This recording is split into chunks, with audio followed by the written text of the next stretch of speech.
কাতারের আকাশে মাত্র কয়েকদিন আগেই গর্জে উঠেছিল ইসরায়েলের যুদ্ধবিমান। বজ্রপাতের মতো নেমে আসা হামলায় প্রাণ হারান ফিলিস্তিনি স্বাধীনতাকামী গোষ্ঠীর ৫ সদস্য আর এক কাতারি নিরাপত্তা কর্মকর্তা। এ ঘটনায় যেন মুহূর্তেই অগ্নিগর্ভ হয়ে ওঠে গোটা উপসাগরীয় অঞ্চল। কাতারের মাটিতে এই হামলাকে শুধু একটি দেশের উপর নয়, বরং পুরো উপসাগরীয় সহযোগিতা পরিষদ জিসিসির ওপর হামলা হিসেবে দেখছে উপসাগরীয় দেশগুলো। আর সেই ক্ষোভের বিস্ফোরণই দেখা গেল দোহায় আয়োজিত জরুরি বৈঠকে। 15 সেপ্টেম্বর দোহায় অনুষ্ঠিত হয় আরব ইসলামিক জরুরি সম্মেলন। সোনামণিকে নিয়ে আমি থাকি চিন্তামুক্ত, কারণ আমি ব্যবহার করি এসএমসি স্মাইল বেবি ডায়াপার।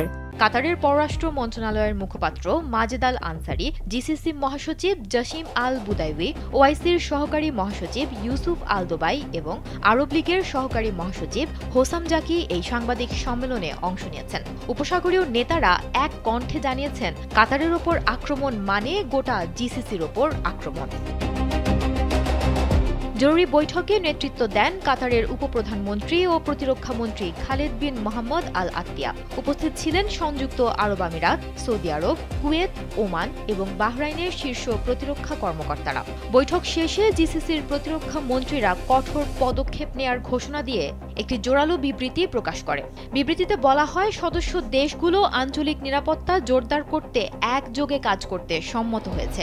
এর অংশ হিসেবে তারা 3টি গুরুত্বপূর্ণ পদক্ষেপ গ্রহণের ঘোষণা দিয়েছে।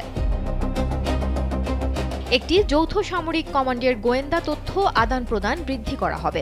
উপসাগরীয় অঞ্চলের জন্য একটি যৌথ আকাশ প্রতিরক্ষা ব্যবস্থা তৈরি করা হবে এবং একটি যৌথ ব্যালিস্টিক ক্ষেপণাস্ত্র সতর্কতা ব্যবস্থা তৈরি করা হবে, যাতে করে ভবিষ্যতে সম্ভাব্য যে কোনো হামলা বা হুমকি মোকাবেলা করা যায়। পাশাপাশি তারা 3 মাসের মধ্যে অপারেশন এবং বিমান প্রতিরক্ষা কেন্দ্রগুলোর মধ্যে সমন্বয় মহড়া এবং একটি বৃহৎ আকারের বিমান মহড়া পরিচালনার অনুমোদন দিয়েছেন।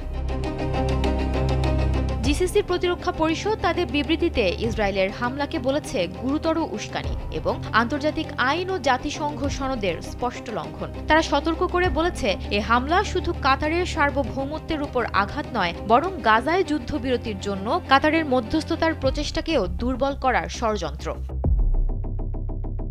সুমনা মুস্তফা, কালবেলা।